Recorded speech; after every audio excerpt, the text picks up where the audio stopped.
Қайырлы кеш, Мирасхан. Саламатсыздар, Перизат ханым, амансыздар. Запись қостым.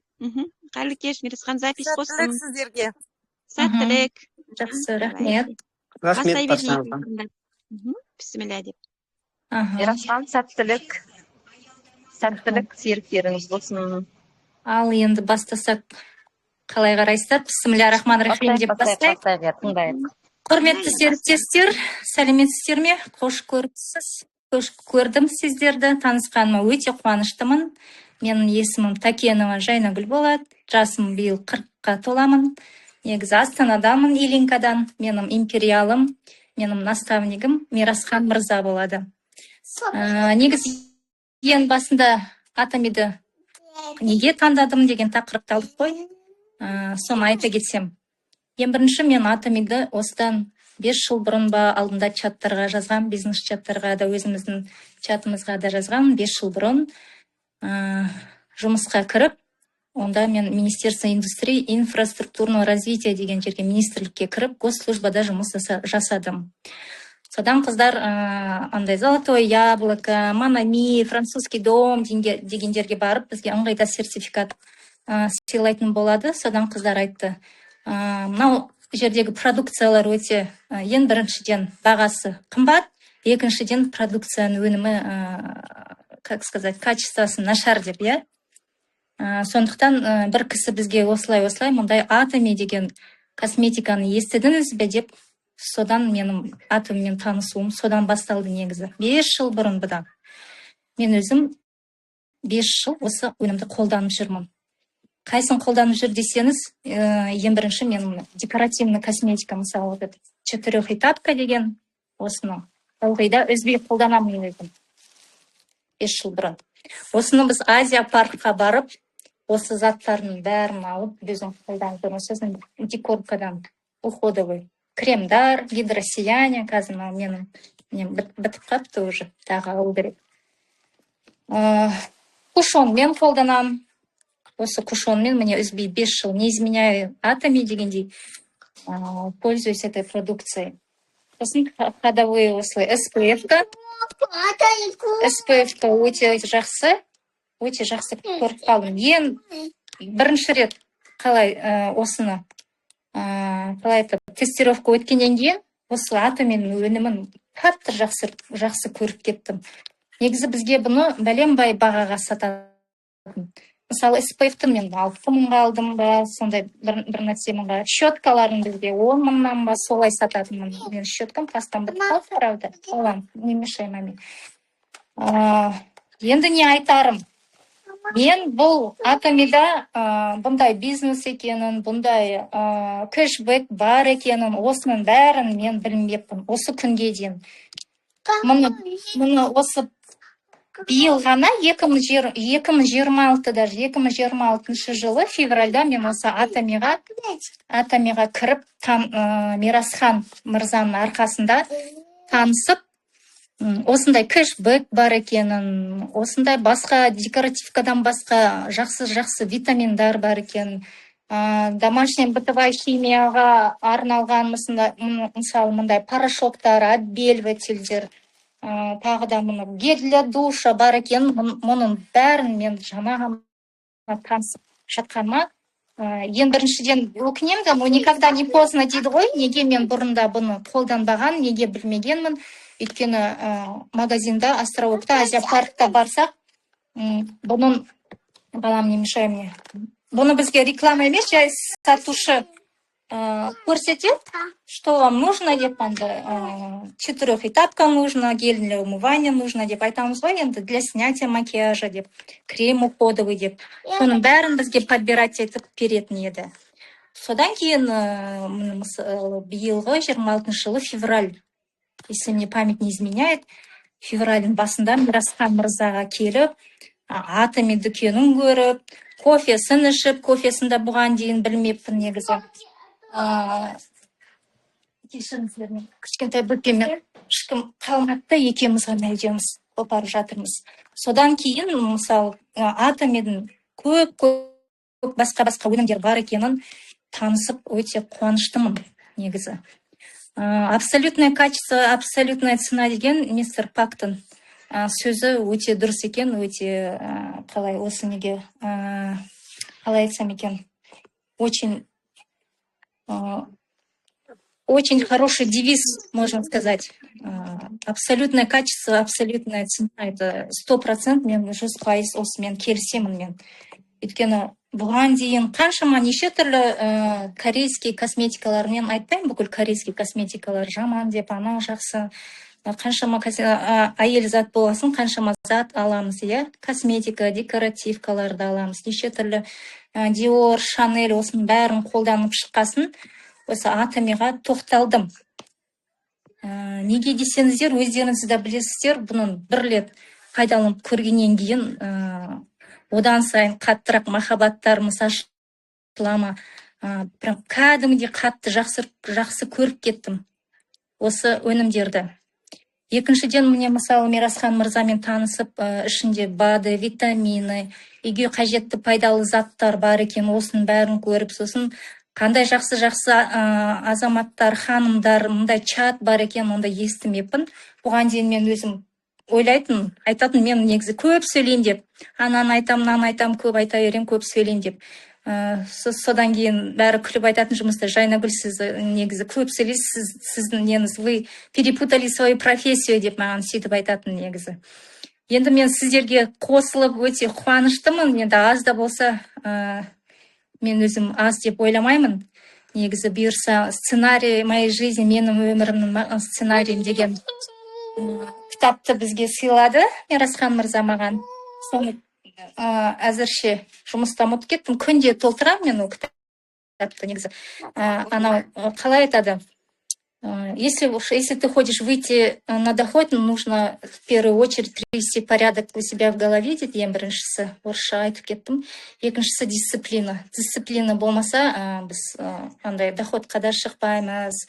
Кішкене кейбір адамдар айтады ғой, ой, уақытым жоқ. Кейбір адамдар айтады, ой,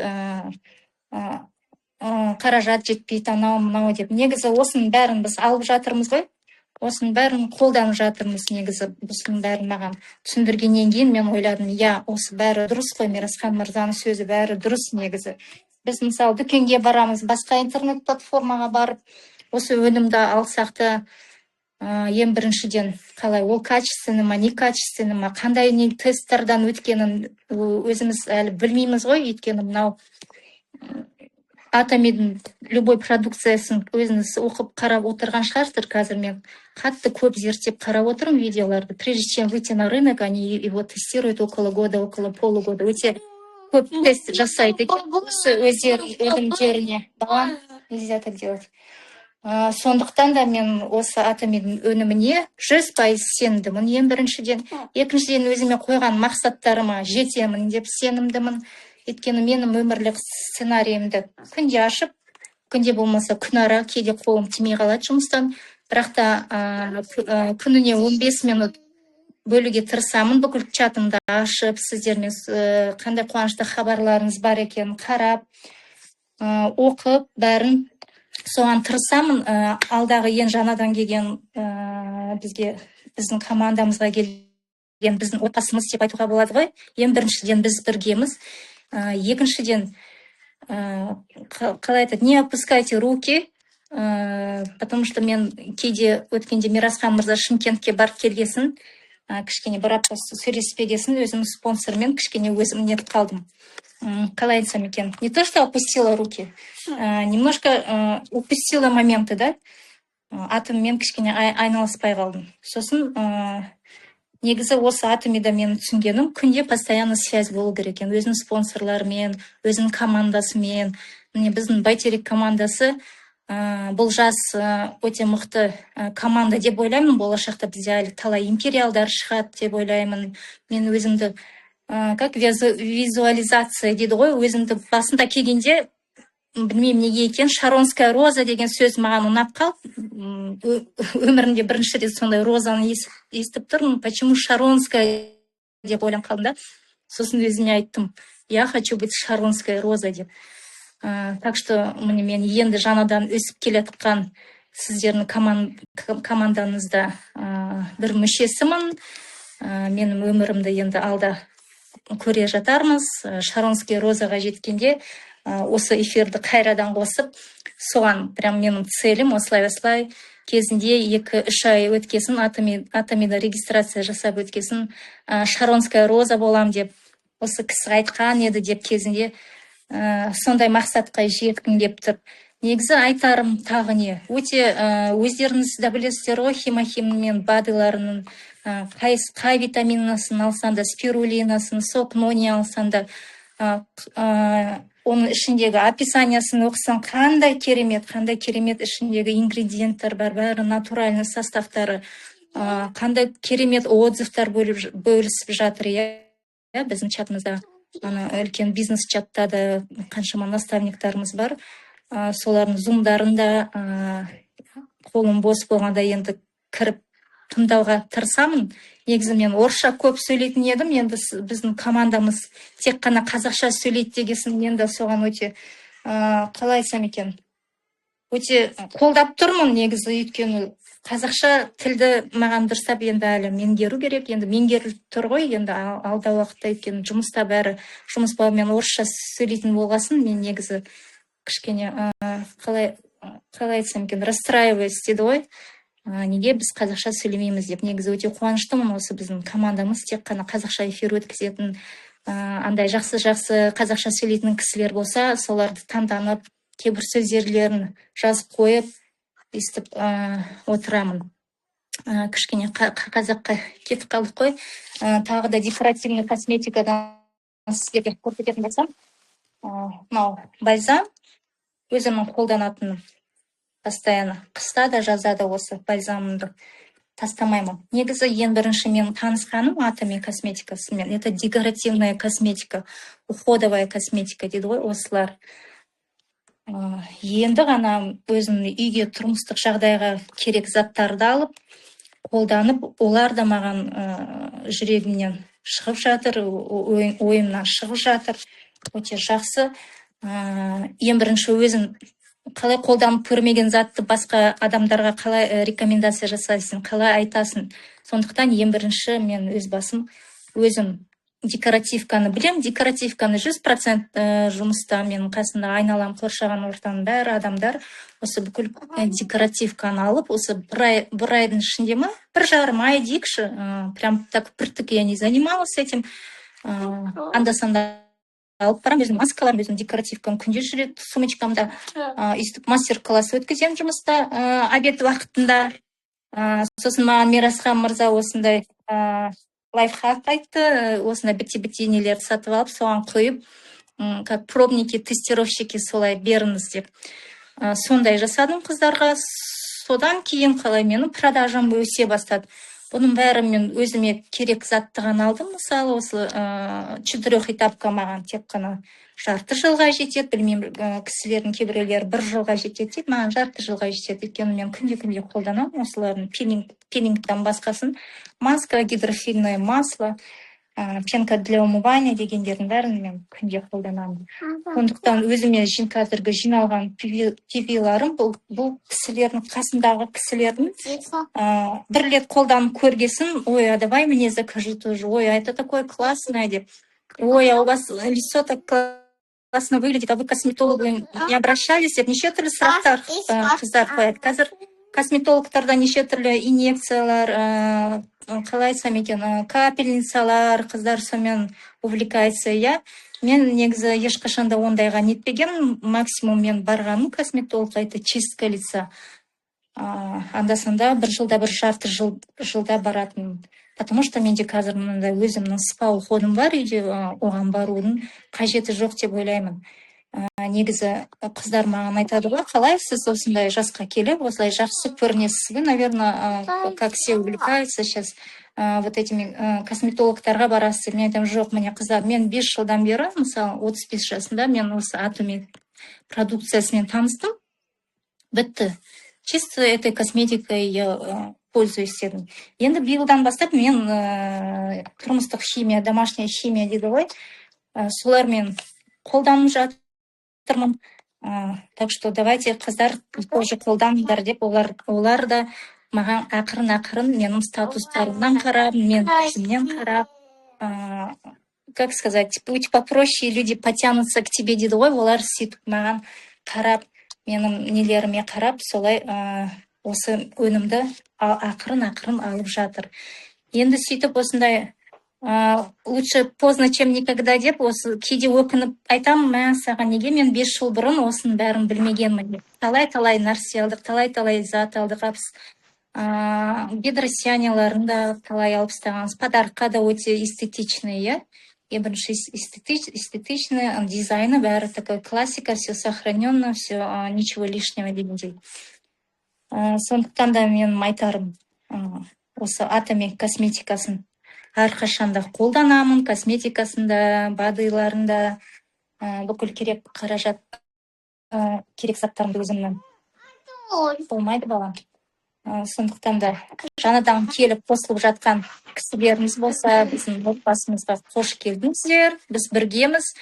Мирасхан мырза маған айтқанда 24/7 біз біргеміз. Мирасхан мырза, Айжан ханым, Маржангүл ханым, танитындарым енді әрқашанда сұрақ қашан қойсанда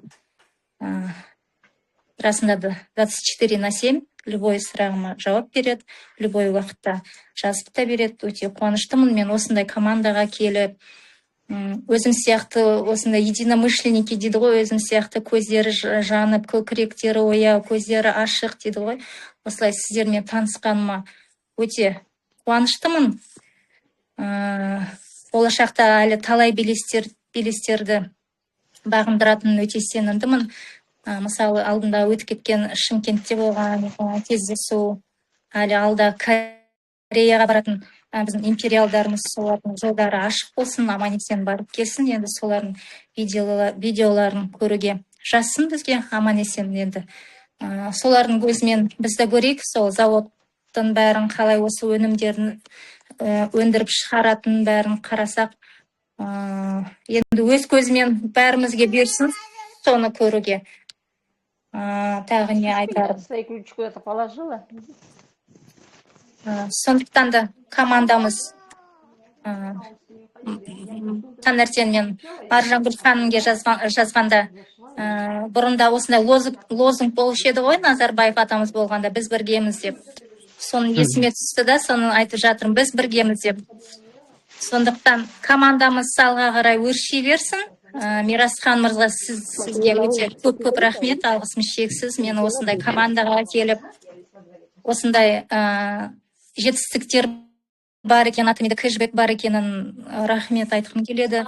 Негізі бізде қалай қазір? Өте жақсы, иә, цифровой век, цифровая технология. Статусқа бесплатно қоямыз, иә, бүкіл рекламасын бәрін. Инстаграм бар, тағы басқа соцсетіміз бар. Плюс окружениеміз минимум закон 6 пожатия деген бар. Соған я верю негізі.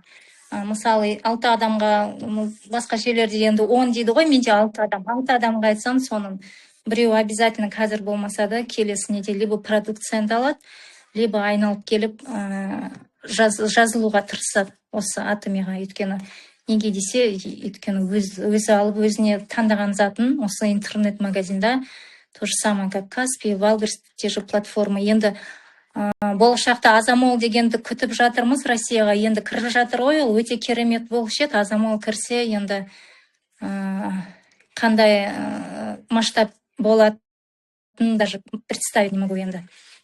Енді сол Қазақстанға кірсе, өте жақсы болушы еді.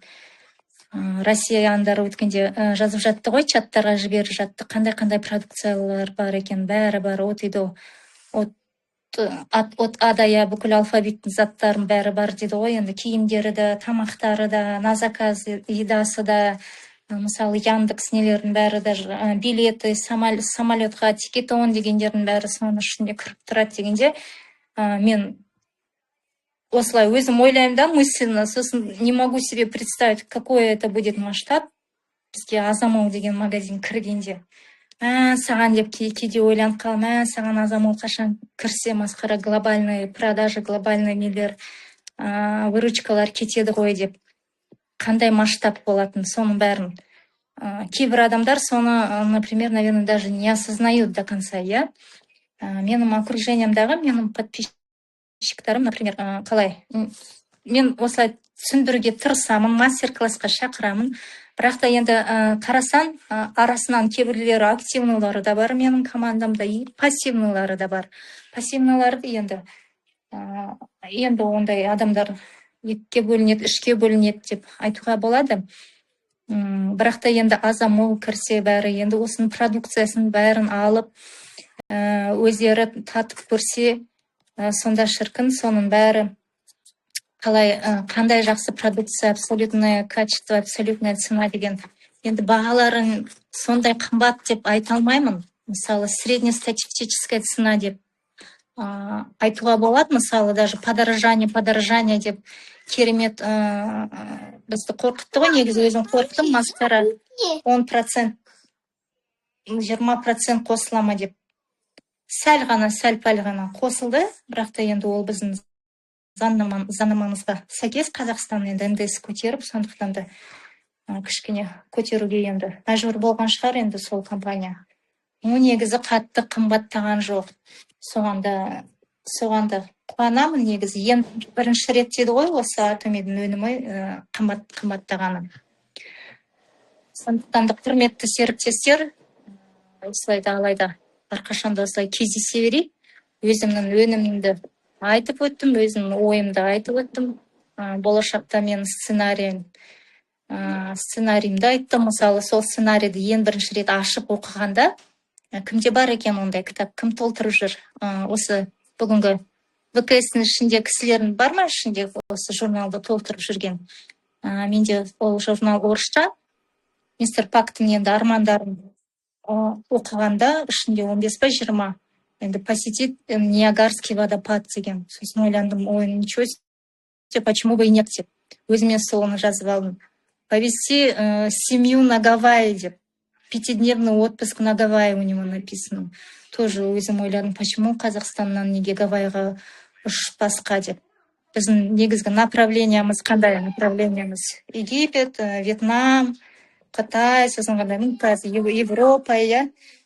Енді Гавайды никогда ойламаппыз. Негізі мен өзім білемін, мүмкін басқалар ішіндегісі Гавайи деп ойлаған. Енді мистер Пактың енді ойын қарасам, у него вообще вот такой масштабный, обширный, он по-другому мыслит, по-другому видит этот мир. Видениесі өте жақсы. Негізі мистер Пакты тыңдасан, солдай жетіп жатыр екен. Мен өзіме как за золотое правило кеште жатқанда көзім бәрі шаршап кетеді компьютерден. Сол кісінің видеоларын қосып қоямын да, наушник салып тыңдап жатам. Сол кісінің айтқандарын көп видеороликтарын қарап ұстадым кішкентай уақыттың ішінде. Негізі сол кісінің, егер у вас есть, возьмите обязательно сценарий моей жизни, не қазақша, не орысша, менің өмірлік сценарием. Соның ішінде өте көп, қалай айтсам, мотивационные слова, сондай өзінің өмірге қойған алдағы мақсаттары, соның бәрін жазып, өзіме дізеп жазып қойдым. Мистер Пактың, қалай айтсам, мистер Пактың ішіндегі өзінің армандарын арасынан өзіне теріп, түртіп, өзіме жазып алдым. Колесо жизни деген бар, солардың бәрін толтырасын. Сондықтан осы кітаптарыңыз болса, осторожно. Сол кітапты я вам очень рекомендую. Прям она мне очень сильно залетела, эта книга. Негізі мистер Пак не просто еще бизнесмен, он еще и таста. Он еще и очень хороший политолог, психолог. Соны айтқым кеп тұр енді. Ал Мирасхан мырза, енді сізге сөз беруге болса, мына жерде менің балапаным білдіріп жатыр, үйде жалғыз екеуміз ғана.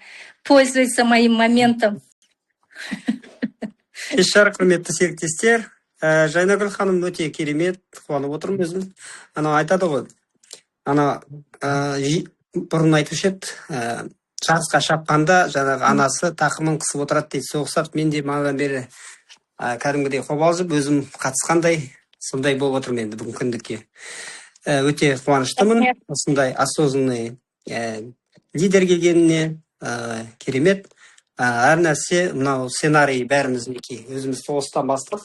Қазір мынау 10 лидермен жұмыс істеп бастадым. Каждыйына осындай біреу-бірден подарить етемін. Сыйлаймын әрі.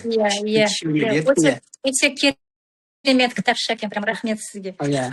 Бұл дегеніміз өзіміз негізі біздің өз Абай атамыз айтқандай өз өміріміз өз қолымызда ғой. Өзіміз сценарийді өзіміз жазуымыз керек, прямо осылай жазсақ, сол кезде болады. Вот.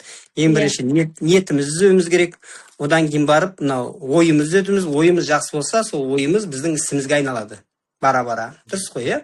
Сондықтан ол үшін не керек адамға? Энергия керек. Энергияны қайдан аламыз? Мен кішігірім айтып кетейін сөзімді қысқаша. Мен таңертең 6-та тұрамын, одан кейін барып, жаңағы бізде велотрек бар, велосипед бар, күндікке бір күн велосипед, бір күн жүреміз. Одан кейін кеп кітап оқимын, мына жерге өзім офисыма кеп. Мен айтам ғой, мен бірінші жұмысымда шаршаймын, екінші жұмыста демаламын деп айтам. Жарты сағат кітап оқимын. Менің жеке уақытым сағат 9:30-ға дейін. Притек, сол кезге шейін мен өзімді дамытуға тырысам. Барынша. Сондықтан әрқашан мынау өзіміз болмай жатыр деген бос әңгіме. Бұл атомиға жоқ дегенде 3 сағат уақыт бөлуіміз керек күніне. Сол кезде нәтиже әрине болады міндетті түрде. Кейбір серіктестерім өкінішке орай статусқа қоюға ерінеді. Менен көшіруге ерінеді датауы. Тегін статус қой былай қарағанда. Мен айтам, енді әркім ол өзінің несі ғой, егер желаниясы болмаған адам ол істемейді. Оған энергияны құрту қажет жоқ. Егер жаңа ежегуший не дейді ғой, сондай бір желание болса, вот адам өзі істейді. Мінекей Жайнагүл ханым ақырын бастап жатыр, істеп жатыр, мінекей керемет, өте қуаныштымын. Жаңағы не айтайын, сәттілік сізге. Шаронский розадан да асып кет. Бұл жерде Шаронский роза өткен кезде уже Жайнагүл ханым топ лидер боласыз ол кезде. Уже сіз ана жұмысты қоясыз, бұл жерде пассивный доход түседі. Жаңа партнерларым айтам ғой, біз жаңағындай пассивный доходқа түскен кезімізде әрбір қаланы аралап жүруіміз керек. Топ лидеріміз, сол кезде біз презентация беріп қана жүруіміз керек. Дұрыс па? Демалып, жаңағындай. Мынау традиционный бизнесте біз ешқашан шыға алмаймыз, өзімізге уақыт жоқ. Постоянный контроль, білесіздер өздеріңіз. Сондықтан қазір любой бизнеске жоқ дегенде 4 жыл немесе 7 жыл уақыт кетеді, білесіздер, оны Давлатов айтып кеткен. Мысалға бәлен жыл былайда уақыт өткізіп жатқандар бар, мысалға 60 жыл 70. Мен айтпаймын, барлық адам бизнесмен болып кетеді деп. Но ішінен шығады. Міндетті түрде шығады. 200 адам ішінен 2 адам шығуы мүмкін, 1000 адамның ішінен 10 адам шығуы мүмкін. Сондықтан тынбай до конца жұмыс жасай беру керек. Тоқтамауымыз керек. Ешқашан жан жағымыздағы әңгіме, саңырау болуымыз керек біріншіден. Ешкімді көрмеуіміз керек, иә. Сондықтан егер мына жоғарға жеткілеріңіз келсе, құлақтарыңыз естімесін ешкімді, тек каналға біз өзіміздің арман мақсатымызды ғана көріп тұруымыз керек. Болды. Басқасының барлығы жай бос сөз, бос уақыт. Сондықтан алтын уақыттарыңызды өткізіп алмаңыздар. Барлықтарыңызға, наставниктерімізге көп рахмет. Мархабат ханым, Бақыт ханым, Маржан тәте, барлықтарыңызға көп рахмет. Осылай қолдап, тыңдап отқандарыңызға. Мен өзіме цел қойдым, мінекей келесі жолы Данагүл шығады, Алтынай дайын отыр уже. Бізде бір қыздан шығып отырамыз. Өйткені біз өзіміз итермесек, біз өспейміз. Біз бір деңгейге жету үшін лестница ғой енді өмір деген. Мына статустың өзі көріп тұрса, жеті лестница. Бұған жету үшін бір жерге жету үшін, мысалға сіз мастердамын ба, қазір мен бриллиантқа дайын болмаса, мен оған шыға алмаймын. Потому что мен командам дайын болмаса шыға алмаймын. Айтады ғой, жаяудың шаңы шықпас, жалғыздың үні шықпас дейді ғой. Сондықтан әрқашан командамен жұмыс жасауымыз керек. Ешқашан жалғыз адам жетістікке жете алмайды. Жетер, жарайды, бір жаңағыдай бір неде істеген кезде. Бірақ мынандай үлкен масштабный бизнеспен алысқа бармайды. Сондықтан барлықтарыңызға көп рахмет. Сұрақтарыңыз болса қойыңыздар, жауап берейік. Кім екеміз? Жайнагүл ханым екеміз. Қайырлы кеш, құрметті серіктестер. Мен Жайнагүл, есімім Батима болады. Бүгін сізбен танысып жатқаныма өте қуаныштымын. Бағадан бері кәдімгідей тыңдап, сіздің өте прям керемет, сіз соншама жыл осы продукцияны Атомик компаниясының пайдаланып, өзіңіз қолданып, кәдімгідей бағалай біліп отырсыз. Керемет, жаңа абсолюттік баға, абсолюттік ценамен деп бәрін түсінігімен айтып жатырсыз. Осы компанияның жаңағы Ахангел мырзаның өзінің жаңағы көрсеткен бізге болашақтағы көріністердің бәрін өзіңіз сезініп, көріп, кәдімгідей түсініп жатсыз. Осы компанияның шынымен болашағы зор екенін айтып жатсыз жаңа. Бәрі өте керемет, орынды айтылған сөздер. Осы именно осы компанияға келген адамдар осы жаңағы жизненный сценарий дейді, содан бастап жазып, Пахангелдің бүкіл жаңағы роликтарын көріп, шынымен осы компанияның болашағы өте зор екеніне көздері жетіп, осы видениеден көрген адам бұл жерде шынымен үлкен дәрежеге жетеді. Сіз жаңа Жайнагүл тағы бір естігенім, сіз жаңағы Шаронский роза деген рангты естігенде соны қаладым дейсіз. Сіздің өзіңіздің жаныңыз керемет сол ранг Шаронский роза деген негізі ол бір жағынан жай ғана емес деп ойлаймын, себебі бізде осы пример бар, жаңағы Германияда бізде Инна Мұрат деген рояль мастер қазіргі уақытта 3 жылдың ішінде ол кісі осындай дәрежеге жеткен. Ол басында компанияға келгенде жаңағы спонсорлар сұрайды ғой, енді сіздің қандай мақсатыңыз бар, қандай табыс тапқыңыз келеді бұл жерде дегенде ол сразу айтыпты, сол $10,000 тапқым келеді деп. Ол как раз сол Шарон розаның рангтың дәрежесі болатын. Сол сияқты сізде міне сондай дәрежені мақсаттап тұрсыз. Ойлаймын, сіздің болашағыңыз өте зор. Сөйтіп жаңағы Инна Мұраттың жолын беріп, сізде 3 жылдың ішінде рояль мастерға жеттіңіз, одан да биік көсе беріңіз. Шынымен біздің компанияның болашағы өте зор. Сондықтан сіздің жаңағы көрінісіңізбен, өзіңіздің жан дүниеңізбен қабылдаған осы бүкіл продукцияны махаббатыңызбен пайдаланып, айтып, жан жағыңызға жеткізуіңіздің арқасында бұл компаниядан өте шынымен биік дәрежеге жетіп, империалға дейін жететін мүмкіндік бар сізде.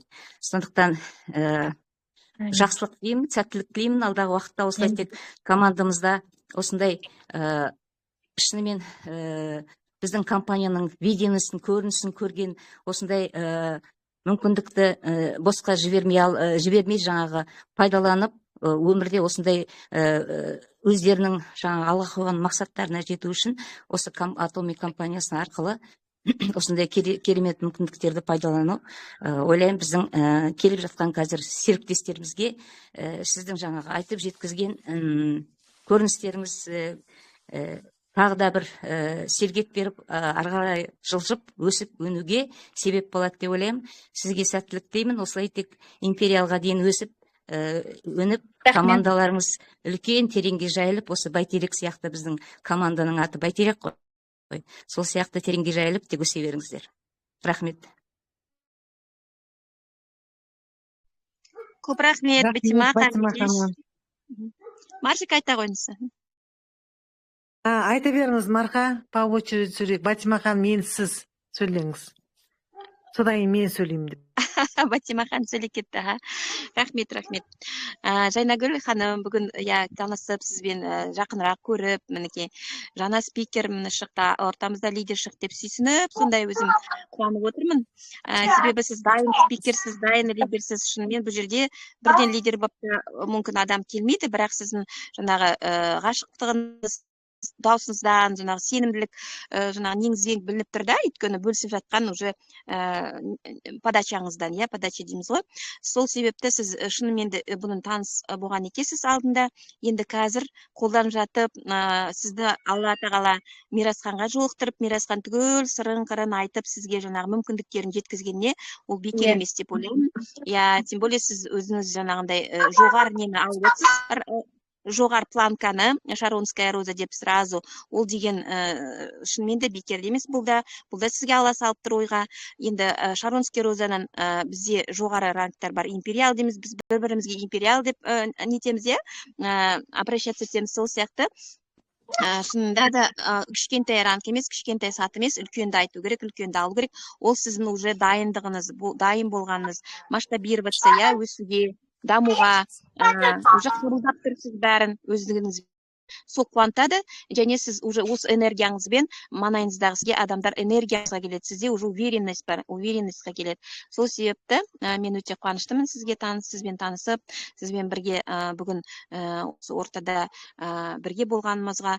Бір айтқаннан сіз Мирасханға ұсынғаннан келістіп кеттіңіз. Ол деген легкость, сондай легкостьпен, жеңілдікпен осыны біздің ұсынымызды, біздің осы командалық жұмысқа атсалысқа, Алла разы болсын. Ол деген сол бізге действительно ешқандай қиындық жоқ. Бұл жерде легкость керек, иә? Легко принимать, легко общаться, легко рекомендовать. Сол легкость это вот адамға не береді да, андай, как сказать, развитие береді, және де легкостьпен жүрген адам шаршамайды, выгорание деген болмайды. Вот просто играючи действительно легко и өзіңізге де жеңіл сенімді боласыз. Как вот сейчас, например, бізде Назерке тоже ведет свою команду, например, в виде игры. Сол сияқты бізде тәсіл көп, ешқандай, главное, чтобы это не противоречило правилам компании деген. А так бізде бұл жерде интернет-дүкен болғаннан кейін, бізде сетевая компания емес, өте сондай әркімнің өзінің несі ашылады, бұл жерде талабы ашылады, потенциалы ашылады. Действительно, бір-бірімізге деген бұл жерде ерекше бір қарым-қатынас, және ерекше біз бір-бірімізге деген бұл жерде бір іріктелеміз.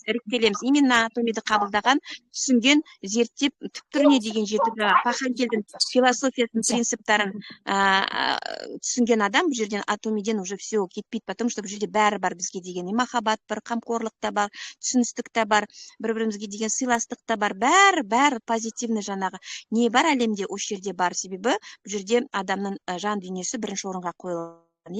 И осы жан дүниеміз, біз бір-бірімізге деген жаңағы даже күнде туыстарымызға олай хабарласпаймыз, қалай біз чатта бір-бірімізді қарсы аламыз, бір-бірімізбен жаңағы мәміледе боламыз. Соның бәрі бізде сондай жылылық береді, сенімдік береді, және өзімізге бір-бірімізге деген командный жұмыс қой бұл, командный жұмыс, я білімізбен бір-біріне бөлісеміз, және сондай ке шыққанда жұмылып кетеміз жоғарыға. Сол енді қазір Гүлзаттың командасынан міне Маржан кетті, Маржаннан Мирасхан кетті, Мирасханнан міне сіздер кетіп жатсыздар. Өте қуаныштымын. Бұл бәрімізде қайталанады. Гүлбақыт бар, Гүлбақыт бізде спонсор көп мына жерде, Батимадан бастап спонсор көп, жетекшілер. Әлі де өмірде кездесеміз. Астанаға барғанда Құдай қаласа, енді Гүлзат барып енді сіздермен танысып, бұйырса сол енді. Бәр сәттілікті тілеймін, жақсылықты тілеймін. Өте қуаныштымын сізде бізге империал келгеніңізге ортамызға. Мирасхан империал құтты болсын. Иншалла. Ақ жол сізге сәттілік. Рахмет. Мен сұрақ қояйын деп едім бірінші Жайнагүлге. Сұрақ қояйын деп едім. Қалай таныстым дедіңіз, мен бағана естімей қалдым. Осы Атомик компаниясына қалай келдіңіз? Ең бірінші танысқаным, мен 5 жыл бұрын госслужбада жұмыс жасап жүргенде, Министерство индустрии. Сонда обед уақытында қыздармен бутикқа аралаймыз, Азия паркқа Рамзхан шатырға барамыз. Сонда Островокта Атоми деп жазылып тұрды, астында кәрісше, енді корейский көрсек бәріміз керемет деп, уже нешінші жылдан бері енді. Бір 10 жыл болғанша бұл қалған шығар, корейский заттарды. Негізі Қазақстанда 5-ші жыл ғой. Корейский деп көрсек бәріміз жақсы көреміз. Содан бір кісі айтты, қасындағы коллегам, мынау Атоми деген компанияның декоркасы өте күшті деп. Атты қазір есімде жоқ, олар бады андай нелер для дома, мынандай тұрмыстық химиялар болған жоқ олардың бутиктарында. Өйткені мен есімде жоқ, көрген де жоқпын. Құр наборлар, гидросияние, абсолют целый актив, осы 4 этапында коробкаларда осындай заттарды ғана сатып тұрды ол кісілер.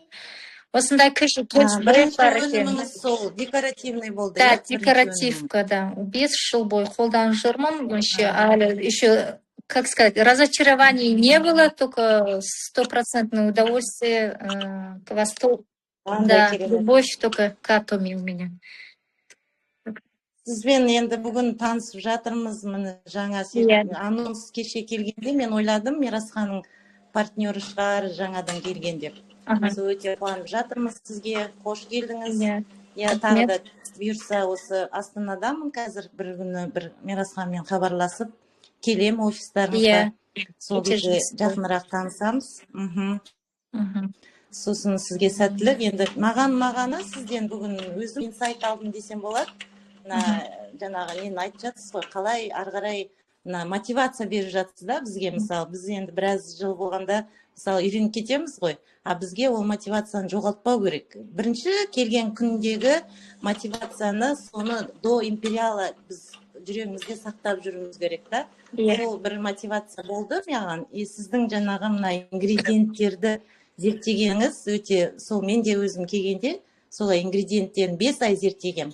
Сондай жаңағы ответственность дейді ғой, ол өзіңіздің бастап жатқан бизнесіңізға сондай ответственностьпен қарап, адамдарға ертең не айта аламын дегендей, сондай шынымен де даусыңызда да түріңізде де барлығы уверенность бар. Енді Мирасхан сияқты спонсорыңыз болған кезде сіз ештемеден қорықпайсыз деп ойлаймын. Мирасхан тем более жаныңызда екен, 24/7.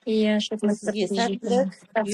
Шаронская роза деген нені өте күшті таңдапсыз негізі. Мен бірінші академияға келгенде, мархабат, помните, да, сіз андай Шаронская роза деген нені қағазды қойып, осы жерге отырыңыз дегенсіз маған, я помню. Сонда қарасам Шаронская роза деп жазылып тұрды. Иә, сол жаңа соны естіп қуанып жатырмын. Действительно, визуализацияңыз өте керемет. Сол визуализациямен біздің қазіргі ойымыз сол ертеңгі күніміздің өміріміз болады да. Сондықтан да дұрыс, сіздің қадамыңыз. Сәттілік сізге, бұйырса империал болыңыз. Қош келдіңіз. Рахмет сізге. Күшті өтті вебинарыңыз. Өте керемет, сондай. Негізі Мирасхан мырза маған осылай қалай Мирасханға барған жолымды енді қайрадан айтып жіберейін. Сол Азия паркта астролог жабылғанның құрметіне соған рахмет, енді жабылып қалғанына. Бүгін неге жабылғаны? Сосын мына 4 этапка бүкіл өнімдерім бітіп қалады ғой. Енді сосын іздеймін Илинкада атами бар ма деп. Сосын солай Мирасхан мырзаны көремін. Сосын ол кісі маған кэшбэк туралы айтады. Кэшбэкті көріп менің көзім 100 есе жанды, ничего себе, қаншама жыл мен қандай доход әкелдім, ана кісілер неге айтпаған деп біраз кішкене ренішім болды енді. Ничего страшного дегендей. Сосын қыздарға айтам, еще не по своей цене, мы по очень завышенной цене покупали осы атами, да, Азия паркта болғасын, то что, наверное, не знаю почему. Енді бағалары басқа болды. Мысалы, мына зубной паста мен щетканы 10 мыңға енді, считайте, 3-4 жыл бұрын. Бірақ та енді бағасы енді ғана өзгерді ғой атомидің. Мен ол уақытта бүкіл семьяма, бүкіл мамаларыма, папалар, туысқандарыма бәріне осы щеткаларды дәрістеді. Осындай қалбырда бар ғой, маленькая паста тестовая. Да. С напылением золота деп. Жақсы щеткалар, осылармен қолданады мен отбасын, басқасын не принимают они никак. И солай Мирасхан мырзамен осылай мен таныстым.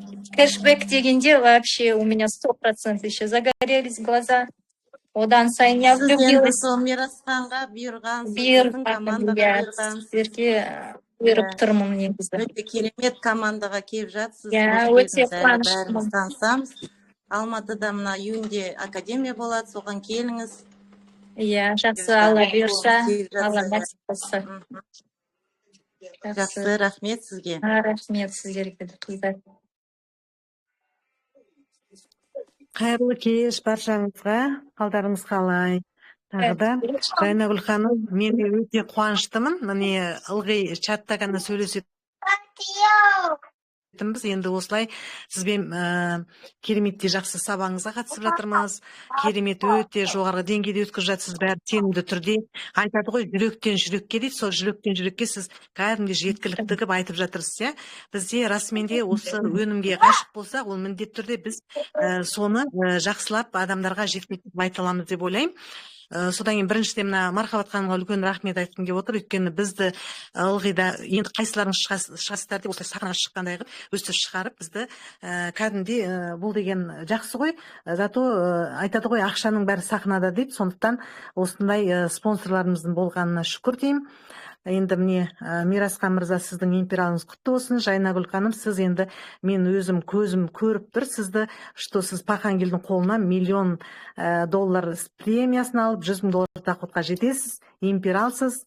Бүкіл команда өткені Мирасхан Ол кісі деген өте еңбекқор, керемет, өзі адамдардың бәрін тура самостоятельно жақсылап, өзіңіз айтпақшы, отуйды бәрін керемет үйретеді, айтады ғой. Негізі спонсорға өте байланысты бұл жерде. Расымен де жаңа айтып жатсыз ғой, мен 5 жыл қолдандым, сонда ешқандай кэшбэкті білмеппін деп. Ана жолы мен өзім кезінде стоматологияда істегем, сол жердегі подружка қыздармен аяқ астынан кездесіп, олар мені көріп, Маржан бетің қандай керемет күшті болып кеткен, андай да мындай деп, содан ол қыздарға айтып жатыр, мен варикозымды көрсеңдер қазір десем, сенің варикозың страшный еді ғой, вообще ужас болатын, мен қорқатынмын, сен 47 жасында аяғың ауыр болғанда сені сол варикозыңа бәріміз переживать еттік дейді, анандай варикозбен қалай босанады екен деп дейді. Соны аяғымды көрсетіп едім, бәрі кәдімгі көздері бақырайды, действительно күшті аяғың деген күшті. Мен айтам, міне, егер де операция болса, шрам болатын еді, без операции химахимнан осындай варикозынан нәтиже көрдім десем, давай онда бізге скачать, мен айтып жатырмын, тіркелесең бәрі шошиды ғой, Каспи приложение сияқты скачать етіп бір магазин сендерге деп. Содан Сәуле деген тоже сонда коллективіміз да бірге істеген, сол Сәуле маған жаңа сіз сияқты айтты, мен 4 жыл бұрын мені осы Атомиға тіркеп қойған, мен деген бүкіл химахим, бүкіл өнімдердің бәрін алып қолданғам, шашым бәрі түсіп қалған, содан мен шашым шықты, бүкіл өнімдердің бәрін қолданғам, мені тіркемей қой, өйткені мен системада бармын деп. Сонымен давай ID номер паролін берші, сұрақ көрші, қандай сенде қанша командаң бар екен, қандай неде тұр екенсің көрейік деп. Сөйтсем ID номер паролін сұрады. Сөйтсек 4 жылдың ішінде 5-ақ мың PV тұр ғой, лицензиясында өзінде. 5-ақ мың PV. Астынан тіркеген адам 23 ғана адам тұр.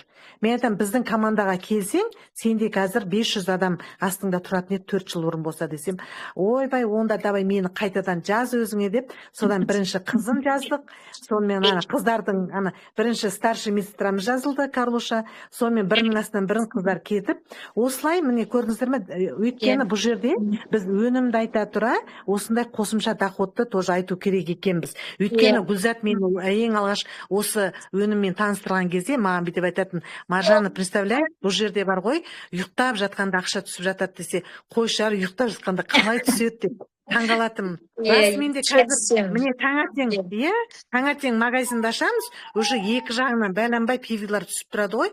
Мен айтам, расымен де Аллаға сансыз шүкір айтам, тәуба деймін.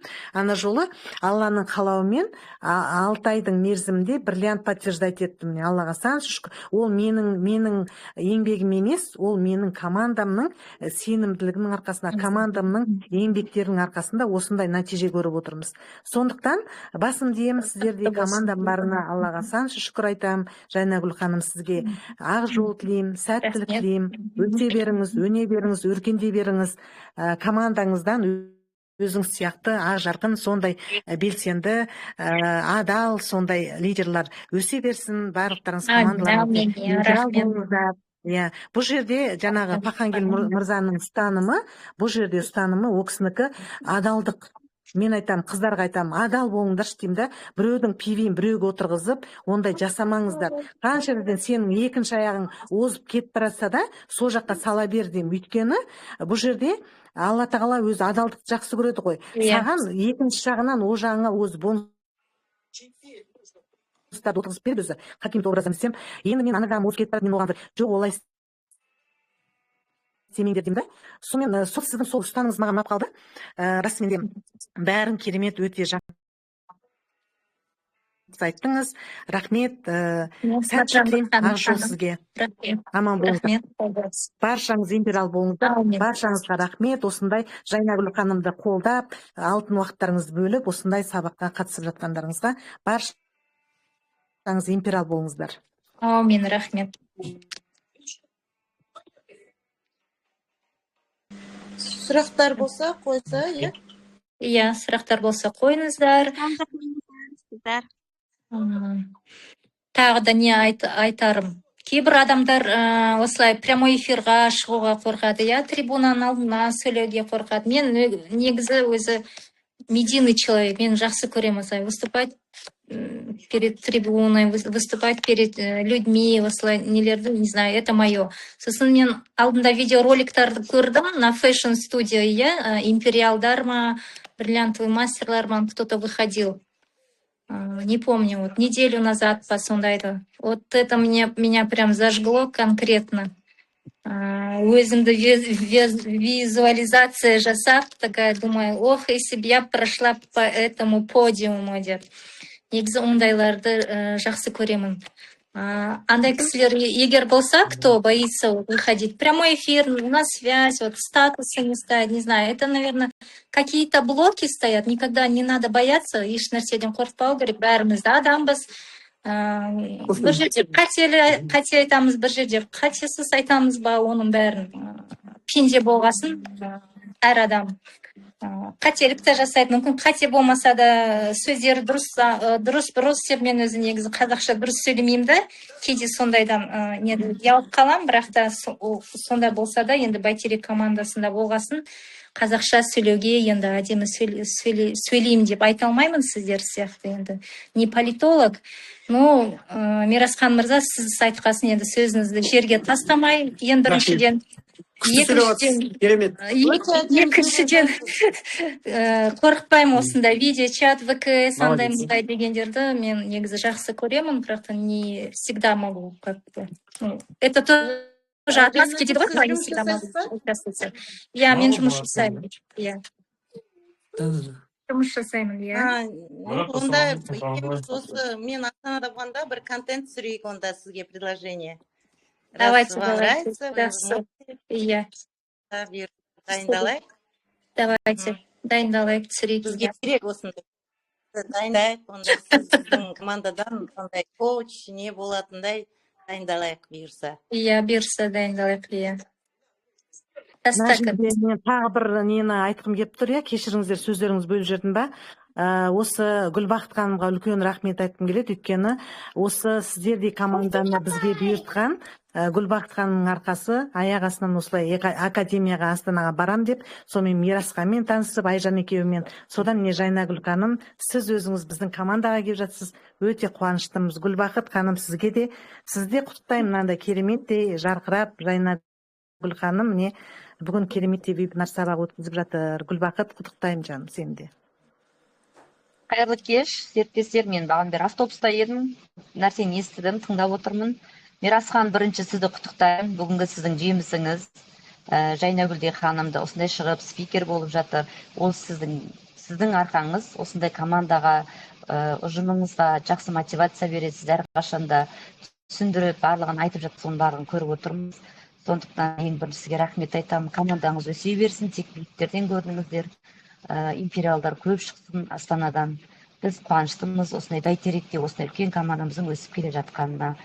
Жайнагүл ханым, сізді құттықтаймын бүгінгі спикер болып шығуыңызбен. Алғашқы сіз өзге деген сенімділігіңізді көрсетіп, дәлелдеп айтып жатты. 5 жылдан бері осындай өнімнің бәрін білемін, көрдім деп сіз сол өнімге сенімділігіңізбен ары қарай кетіп қалмай басқа жаққа, тек қана соны жағып, сол өніммен өзіңізді күтіп жүргенсіз. Сіз өте мықтысыз, сізге рахмет айтамын. Дұрыс айтасыз, командаңызбен бірге жүргенде осындай энергияңызды, мотивацияңыз үшін рахмет. Әрдайым сізге осындай жарқырап жүруді, биіктерді бағындыра беруіне тілектеспін. Командаңыз өсе берсін, империалға жетіңіз, Шарлонский роза боламын деп атсыз ғой, аңсаған арманыңызға жетіңіз. Шарлон роза болыңыз, империал болыңыз. Тек қана осындай әдемі болып, осы команданың ортасында жарқырап, өз білгеніңізді айтып, түсіндіріп, жақсы мотивация беріңіз. Сіздің өсуіңіз біз үшін үлкен мақсат. Өсуіңіздің өзіңізге шарт, әлі қалай асу үшін командаңызбен бірге үлкен жетістіктерге жете беріңіз. Сізге тек қана сәттілік, ақ жол тілеймін. Осындай Мирасхандай үлкен бір күшті керемет спонсорыңыз бар, сіз бақыттысыз. Мирасханның артында жүргендер ешқашан жерде қалады деп ойламаймын, тек биіктен көрдіңіздер. Рахмет сізге көп. Рахмет. Қайырлы кеш, серіктестер. Менің дауысым шығып тұр ма?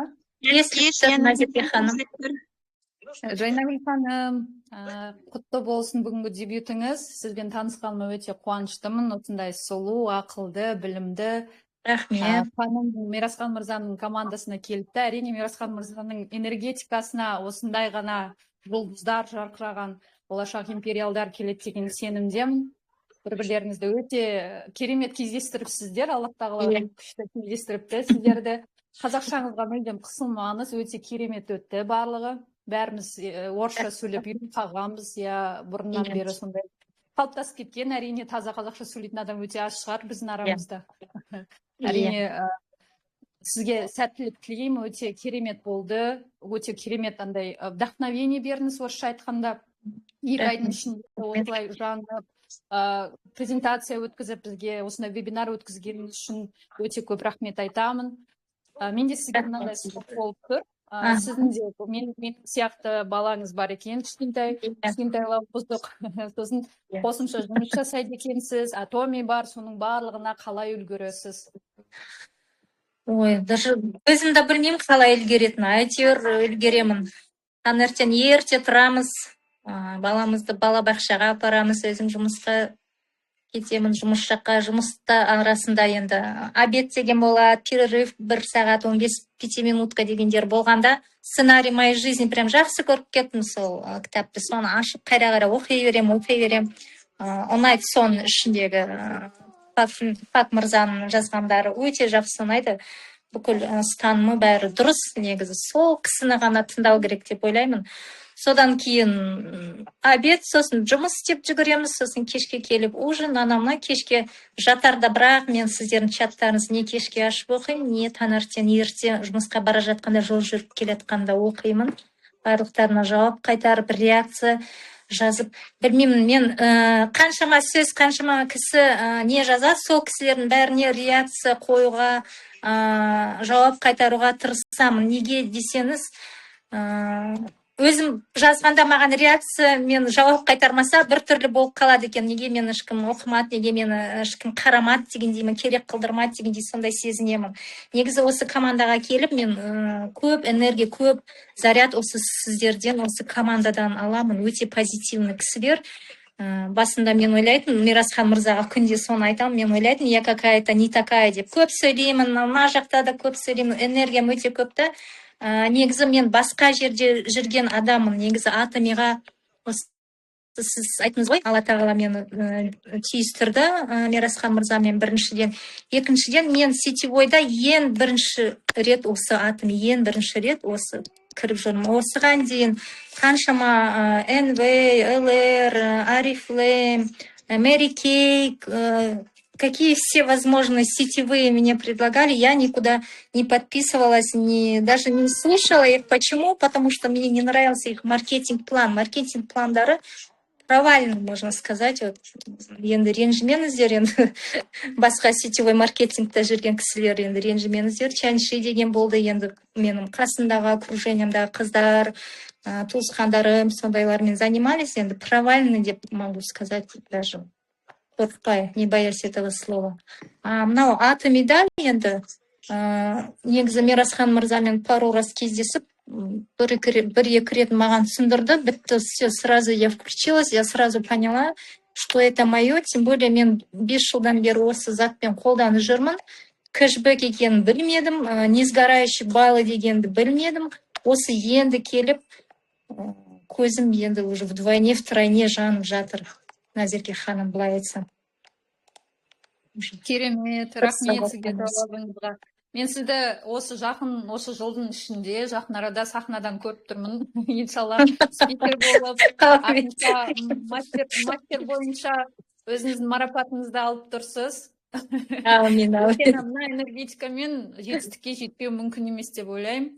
Керемет, машалла, тіл көзден сақтасын сізді. Аман болыңыз, биіктіңнен көріне беріңіз.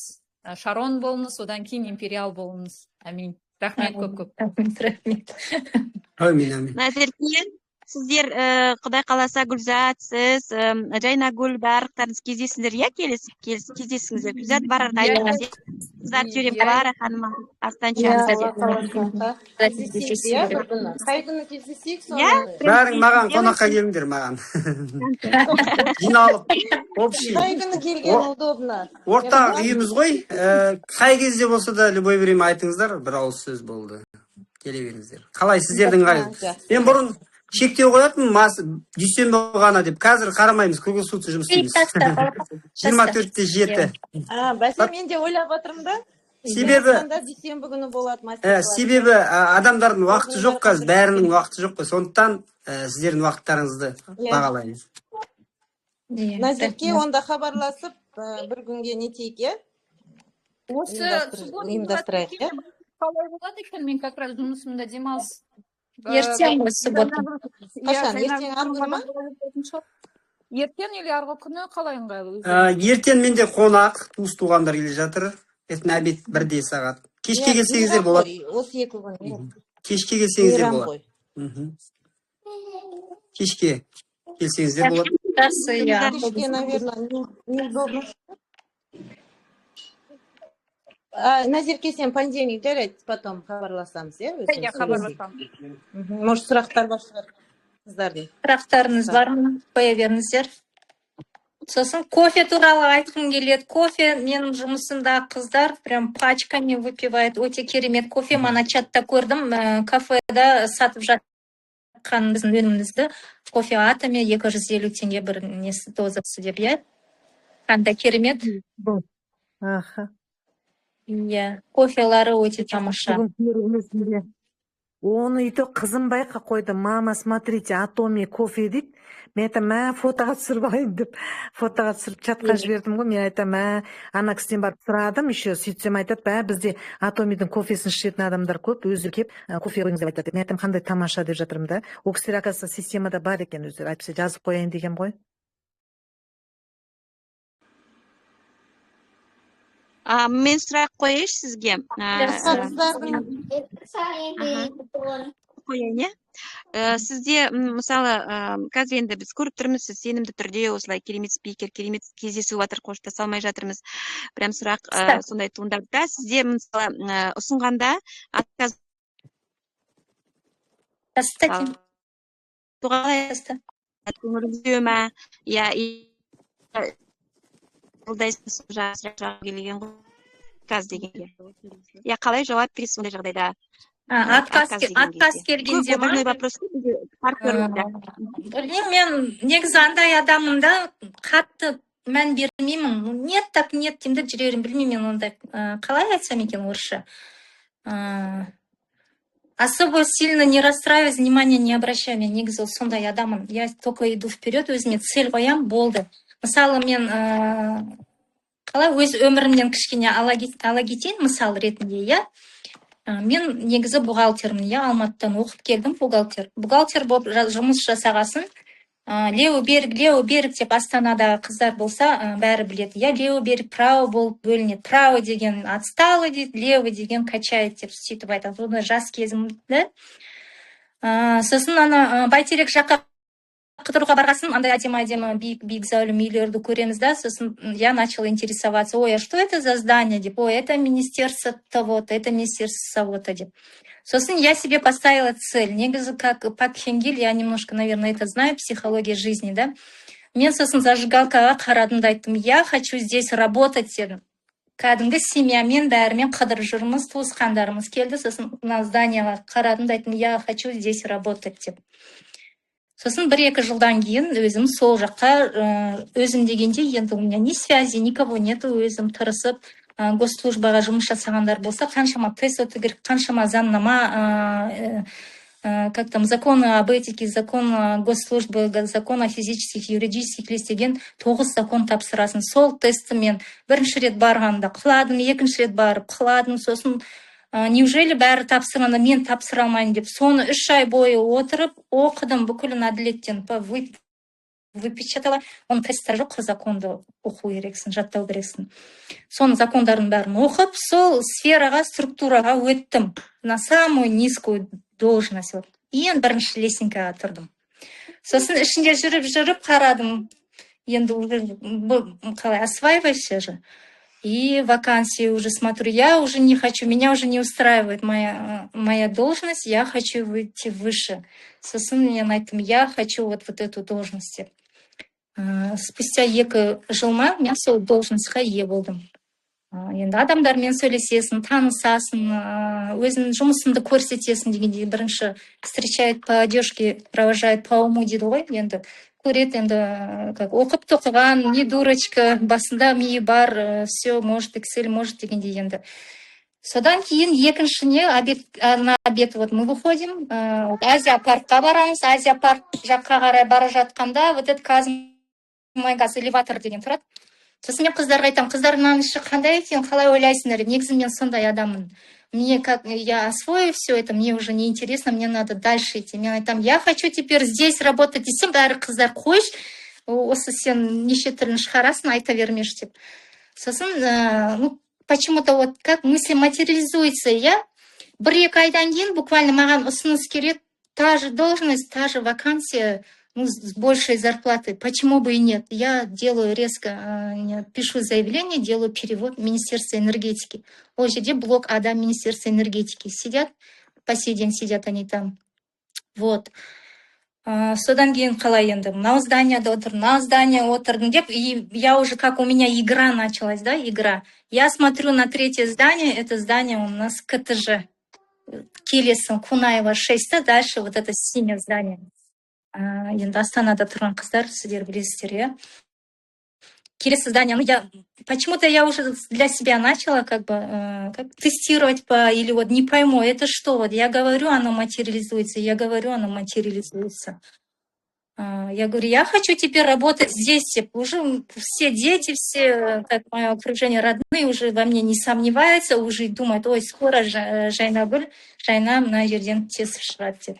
И буквально вот в феврале этого года, мне 26 жылы, в феврале, я то же самое делаю, регистрируюсь на их сайте, регистрирую свое резюме, и каждый божий день, каждый, наверное, апта сайын у меня онлайн-конференции, у меня собеседование онлайн, я работаю во все, и мне приходит приглашение в большую эту АО корпорацию КТЖ. Сейчас, в данный момент, мен теміржолдамын.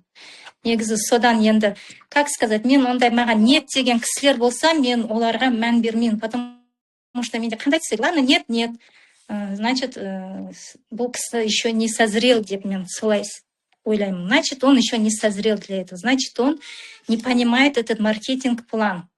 Потому что неге, потому что оған дейін қаншама енді ауыздары келген, осыған дейін қаншама сетевойлар болды ғой, Тяньши, НБ, анау дегендер, Арифлейм. Ну, там ежемесячный план выполняешь, не выполняешь, там все сгорает, если я не ошибаюсь. Поэтому нет, здесь вот я прям вот так вот никогда не предлагаю, подпишитесь. Я только рекламирую, как рекламирую, тестирую мастер-класс. Вот просто сама машу и говорю, вот, қыздар, вы знали, что такая косметика? Вот сейчас я в новой структуре теміржолдың, мен осының бәрін қыздарға көрсетіп жүрмін. Министрлікте енді бүкіл қыздар мені үйретті. Сосын параллельно мы все там покупали. Енді мне теміржолшылар бұйырса, бәрі скоро атомиға кіретін болады деп ойдамын. А егер маған жоқ, мен естіп кем десе, это уже их, как бы сказать, их проблемы, можно. Нет, так нет, чем да, жүре. Сейчас мама побьет, сейчас. Так что нет, сіздерге так сильно не разочаровывайтесь. Нет, значит, ол адамның сондай ұстанымы деймі? Да, емес просто олған. Не готовы. Не готовы, они еще не созрели. Конечно. И когда нельзя давить. Вот, біздің сіздерге алтын сырға, сол үшін. Біздің жігіттер сәлем айтып жатыр. Жүрекке Партнерлар міне. Керемет, сәлемет болсын. Азамат. Көп рахмет. Я сондай ұстан болу керек, себебі бар адам бай болу мүмкін емес. Біріншіден олар нет дегенде өздеріне нет дейді. Сіз ұсыныс жасадыңыз, ол кісіге шанс келді, бірақ сол шансты қабылдауға дайын емес, иә, солай қабылдау керек та, и оған прям күйініп, іштен прям соған ренжіп, нет, қажеті жоқ деп ойлаймын. Дальше кету керек. Потому что бізде цель өзімізді алдыға қойған мақсатқа жету. Адамдар арқылы, я командаға бақыт сыйлап, оларды көтеру. Поэтому действительно не расстраиваемся, идем только вперед. Потому что это нам нравится. Өзімізге ұнайды, маған біз жүреміз. Олар айтам да, Жайнагүл ханым сізді бақылайды, қарайды. Одан кейін ол адамдар сіз сахнаға шығасыз ғой, сол кезде сіздерге келеді. Өйткені мен осы жолы бриллиант болғанда көп адамдарым кеп қазір уже жұмыс жасап жатыр ғой, қазір Аллаға шүкір. Олар отырған тоже мен аңдыды, қане көрейік сенің ақша алғаныңды деп ше. Соң айтады, мә қанша уақытымызды потеряли дейді. Ал мен айтып жатырмын, никогда не поздно деп жатырмын да. Сондықтан сол адамдар келеді сіздің нәтижеңізге, Құдай қаласа. Рахмет, алым. Самое главное, информация айта беру керек, услышал, не услышал, дальше идем деп. Мен өзім 8 айдай отырдым Гүлзат айтқан кезде.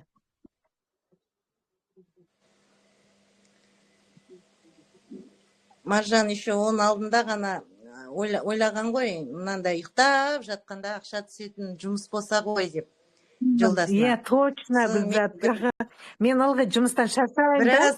Гүлзат, кешір сөзің бөлейін, жұмыстан шаршап келімде жолдасым айтам, о шіркін, ұйықтап жатқанда ақша өзінен өзі топырлап түсе берсе ғой деймін да.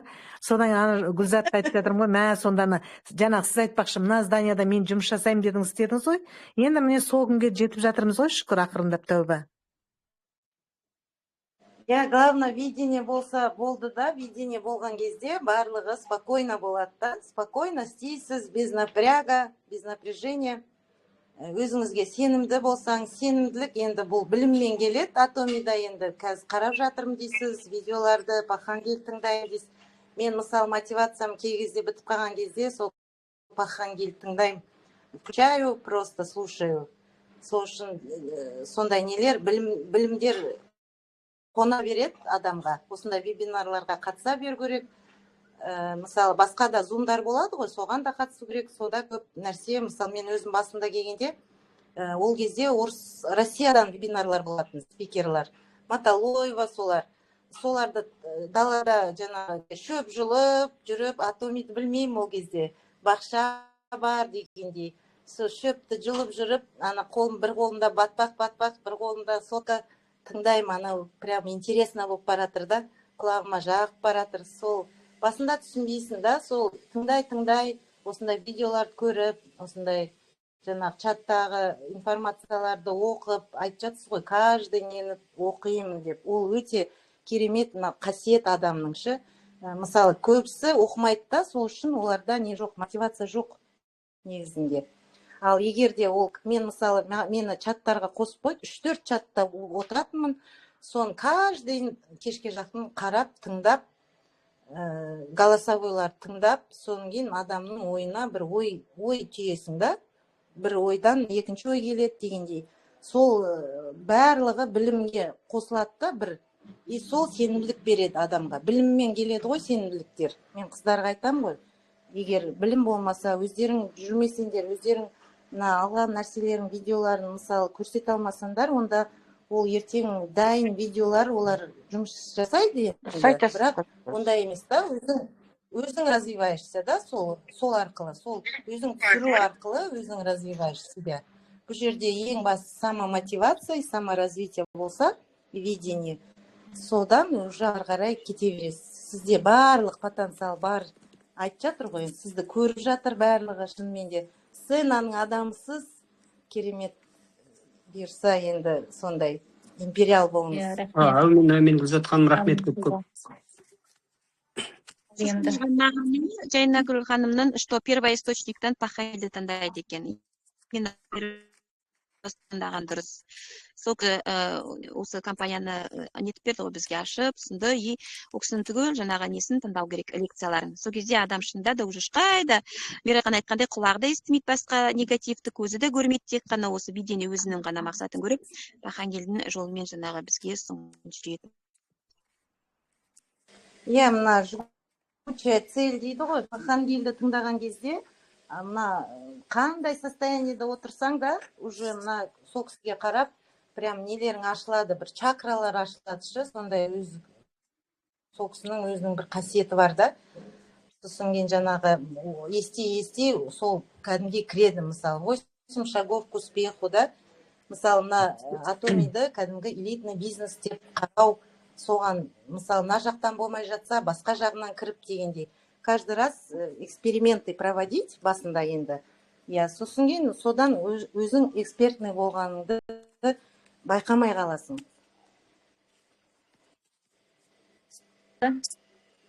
Рахмет. Дұрыс айттыңыз. Сұрақтарыңыз болса, тағы да қойыңыздар. Қоштаса алмай Мына жақта отырмыз. бір-екі адамның микрофондары өшіп тұр ма? Или олардікі? Мен өшіріп қойдым, потому өшпей қойған ғой, и шум был лишний. Қазір ашып қояйын. Егер де сөйлеймін десеңіздер, микрофонды ашыңыздар, мен ашып беремін қазір.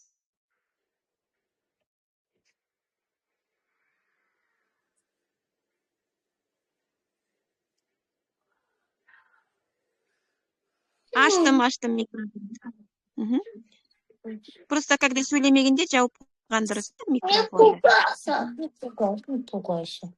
Керемет болып жатыр. Сұрақ болмаса аяқтайық онда. Құрметті серіктестер. Онда келесі Мирасхан, сіз бар ғой, спикерлік өзі. Мінекей бізде уже запись на все недели, машалла, осындай деңгейге жетіп жатырмыз. Келесі жолы Алтынай ханым шығады, Құдай қаласа. Алтынай ханым, күшті. Дайын. Аха. Апта сайын бір адам.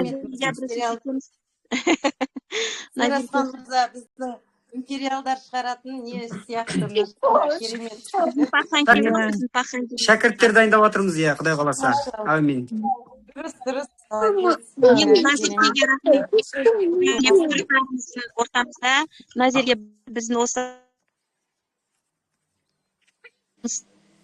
Назерге жасайды. Сіз енді командада мықты.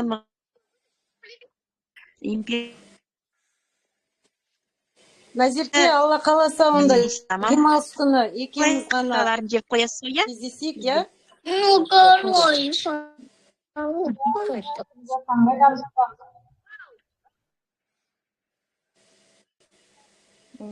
Күндіз Назерке екеуміз кездесейік, онда Астанада, Назерке, естіп тұрсың ба мені? Или шығып кеттің, Назерке? Демалыс күні хабарласып, күндіз кездесейік, сосын как раз соны жоспарлайық келесі аптаға Мирасханға баруға. Күндіз бос емеспін деді ғой Мирасхан. Кешке жақын мен, наверное, бара алмайтын шығармын, кешке жақын. Күндіз көреміз енді. Күндіз кездесіп, сосын кейін может барамыз да. Жақсы серіктестер, онда уақыттарыңызды бөлгеніңізге көп рахмет. Сау саламат болыңыздар. Рахмет сізге. Рахмет, сау болыңыздар. Қуаныштымыз, сау болыңыздар. Рахмет, сау болыңыздар. Келесі жыл кездескенше. Қайырлы кеште болыңыздар. Аха, Жақсы сау болыңыздар.